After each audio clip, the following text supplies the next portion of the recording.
చప్పట్లు కొట్టి మొత్తం రాయలసీమ అంతా వినపడాలి. ఏ రాజకీయ నాయకుడైనా పనిచేసేది ప్రజల మన్ననలు పొందడానికి, మళ్ళీ ఎలక్షన్లో గెలవడానికి, ఎలక్షన్లో గెలిచి మళ్ళా ప్రజలకు సేవలు చేయడానికి. ఒక ప్రభుత్వం కంటిన్యూగా ఉంటే, నిరంతరంగా ఉంటే సులభతరంగా పనులవుతాయి. 2004లో తెలుగుదేశం ప్రభుత్వం గెలిచి ఉంటే ఈరోజు రాష్ట్రం ఎక్కడికి తీసుకుపోయేవాళ్ళమో మీరే ఆలోచించుకోవాలి. ఆ తర్వాత చాలా ఇబ్బందులు వచ్చి ఈరోజు మనం ఈ స్థాయికి వచ్చాం. 60 సంవత్సరాల కష్టార్జితం వదులుకొని మళ్ళా జీరోతో కాదు మైనస్తో ప్రారంభించాం మన జీవితాన్ని. ఇది ఇంకొక 15 సంవత్సరాలు తెలివిగా కష్టపడి పనిచేస్తే మళ్ళీ రాష్ట్రంలో నెంబర్ 1 స్టేట్ అవుతాం. దానికి నేను విజన్ ఇచ్చాను. జిల్లాల్లో కూడా విజన్ తయారు చేస్తున్నాం. నేను మిమ్మల్ని కూడా కోరుతున్నా, మీరు కూడా ఒక విజన్ తయారు చేసుకోవాలి. ప్రతి ఒక్క సంఘానికి ఒక విజన్ ఉండాలి, ప్రతి ఒక్క సమాఖ్యకి ఒక విజన్ ఉండాలి. మా చెల్లెమ్మలకి పూర్తిగా సహకరిస్తా మిమ్మల్ని ఒక శక్తివంతమైనటువంటి ప్రతిభావంతమైనటువంటి ఆర్గనైజేషన్ కింద తయారు చేస్తాను. అందుకే నేను మిమ్మల్ని కోరుతున్నా, రాజకీయాలు మీరు చూస్తున్నారు, దేశంలో ప్రజాస్వామ్యం లేదు, దేశాన్ని భ్రష్టు పట్టించారు.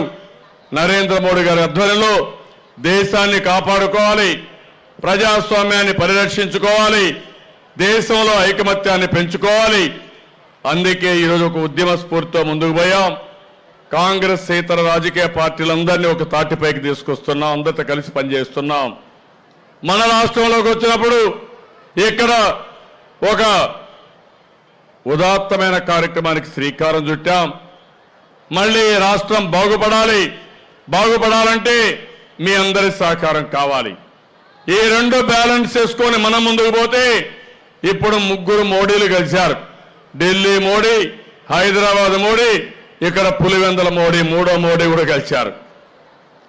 వీళ్ళందరూ కలిసి మన మీద దాడి చేసే పరిస్థితికి వచ్చారు, అభివృద్ధిని అడ్డుకునే పరిస్థితికి వచ్చారు, నిందారోపణలు చేసే పరిస్థితికి వచ్చారు. అణువణువున వీళ్ళతో పోరాడాలి, ముందుకు పోవాలి. నేను ఒకటే మీరు గుర్తుపెట్టుకోవాలి, నా ఫోన్లు ప్రతిరోజు మీకు వస్తూ ఉంటాయి. ఎందుకు అడుగుతున్నానో మీరు గుర్తుపెట్టుకోవాలి. నేరుగా ప్రజాభిప్రాయ సేకరణ చేయడానికి ఒకప్పుడు రాజులు ఉండేవారు, మారు వేషాలతో గ్రామాలకు పోయేవారు, వేగుల్ని పంపించేవాళ్ళు, సమాచారం తెప్పించుకుని సుపరిపాలన ఇచ్చేవాళ్ళు. ఆ రోజు ఏదైతే రామరాజ్యం కోసం పనిచేసేవాళ్ళు. ఈరోజు నా ఆలోచన ఒకటి, ఎప్పటికప్పుడు మీ ప్రజాభిప్రాయాలు తెప్పించుకుంటాను. టెక్నాలజీ వచ్చింది, ఎప్పటికప్పుడు అడిగి ఎక్కడ లోటుపాట్లున్నా అవి కరెక్ట్ చేసే బాధ్యత తీసుకుంటాను. రాబోయే 5 సంవత్సరాలకి ఇక్కడుండే పైనుండే నాయకులందరూ ఉన్నాం. మళ్ళీ 5 సంవత్సరాలకు ఎన్నికలు జరుగుతున్నాయి. గ్రామ స్థాయి నుంచి దేశ స్థాయి వరకు ఈ ఎన్నికలు ప్రభావితం చేస్తాయి మన భవిష్యత్తుని.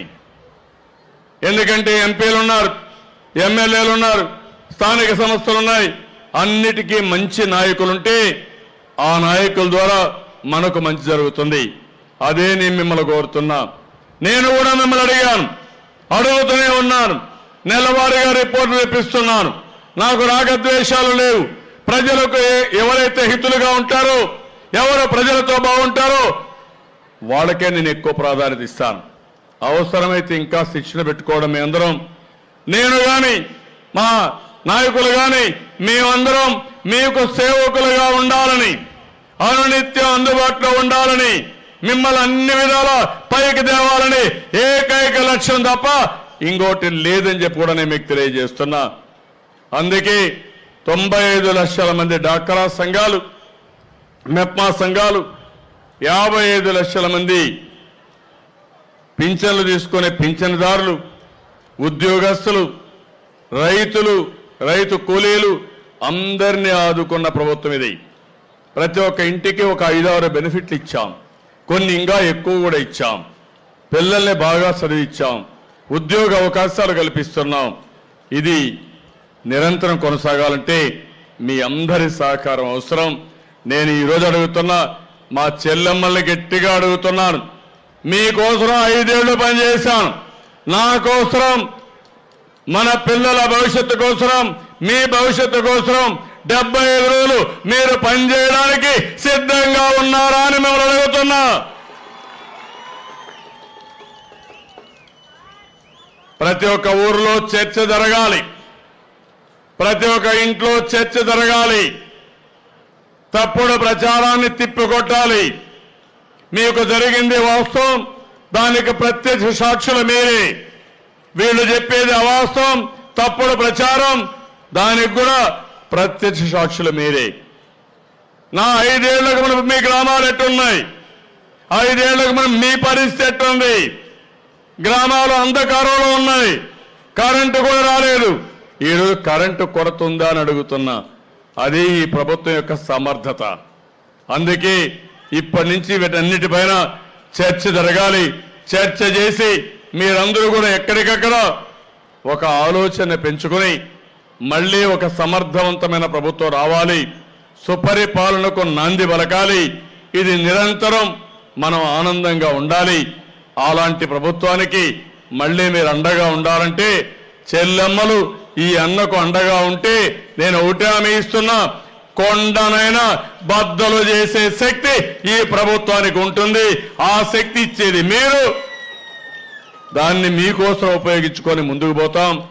తప్పకుండా మీరు చేయాల్సిందిగా మరొక్కసారి అందరిని కోరుకుంటూ, ఈరోజు ఒక్కరోజు ఒక చరిత్ర. 3 ప్లేసెస్లో మీటింగులు పెట్టుకున్నాం, రాష్ట్రం అంతా అడ్రస్ చేశాం. 1వ తారీఖు నుంచి ఏదైతే డిస్ట్రిబ్యూషన్ జరుగుతుందో దానికి ఇది నాంది. 1వ తారీఖు నుంచి అన్ని గ్రామాల్లో ఒక ఉద్యమ స్ఫూర్తితో పండుగ వాతావరణంలో మీరందరూ కూడా భాగస్వాములు కావాలి. ఇది మనందరి పండుగ. సంక్రాంతి పండుగ ఒకసారి వస్తుంది, సంవత్సరానికి వస్తుంది, కానీ అనునిత్యం మీ జీవితాల్లో వెలుగు తీసుకొచ్చే విధంగా ఈ కార్యక్రమానికి శ్రీకారం చుట్టాం. మీ బలమే సంఘటిత శక్తి. దానికి డాక్రా సంఘాలు ఆధారం. అందుకే నేను మిమ్మల్ని కోరుతున్నా, మన ప్రయాణం మనందరం కలిసి ఇంకా ముందుకు పోగలిగితే అన్ని పనులు పరిష్కారం అవుతాయి. దీనికి పూర్తిగా సహకరించవలసిందిగా మరొక్కసారి కోరుతూ, నేను ఇప్పుడు అడుగుతున్నా మిమ్మల్ని, మీరందరూ ఆనందంగా ఉన్నారా లేదా అని మిమ్మల్ని అడుగుతున్నా. 10,000 రూపాయలు 3 విడతలుగా మీకు వస్తాయి. డేట్లు కూడా చెప్పాను. ఫిబ్రవరిలో 2,500 రూపాయలు, మార్చి 8న 3,500, ఏప్రిల్ 5 4,000 రూపాయలు మీరు డ్రా చేసుకోవచ్చు. అంటే నా దగ్గర డబ్బులు లేకపోతే వచ్చే ఆదాయం పేరుతో మీకు చెక్ ఇచ్చానంటే మీ మీద ఎంత అభిమానం ఉందో మీరే గుర్తుపెట్టుకోవాల్సిన అవసరం ఉంది. అదే మరిగా స్మార్ట్ ఫోన్లు కూడా ప్రారంభం అవుతాయి. డాక్రా సంఘాలతోనే ప్రారంభం అవుతాయి. జిల్లా ఫెడరేషన్కి ఇచ్చి అక్కడి నుంచి వరుసగా ఇచ్చుకుంటా పోతాం. ఇంకా భవిష్యత్తులో ఏమేం చేయాలో అన్నీ చేస్తాను. దీనికి పూర్తిగా సహకరించే బాధ్యత చెల్లెమ్మలు మీరు తీసుకోవాలి. ఈ అన్న చేసే పనికి పూర్తిగా అండగా ఉండాలని మరొక్కసారి మిమ్మల్ని అందరినీ కోరుకుంటూ చేస్తారని చెప్పి విజ్ఞప్తి చేస్తూ అందరికీ నమస్కారాలు. జై హింద్, జై జన్మభూమి. ఒక్కసారి మనకి 2వ విడత పసుపు కుంకుమ కింద 10,000 రూపాయలు చెల్లెలకి ఇచ్చిన అన్నకి గౌరవ సూచకంగా లేచి నిలబడి ఒక్కసారి మన ఆనందాన్ని తెలియజేస్తాం. చెల్లాయిలు, కడప జిల్లా చెల్లాయిలు, కర్నూలు జిల్లా, అనంతపూర్, చిత్తూరు జిల్లా చెల్లాయిలు మీ సంతోషాన్ని వ్యక్తం చేసి ఈ ఆనందాన్ని. బులెటిన్లో షార్ట్ బ్రేక్ తీసుకుందాం. Stay with us.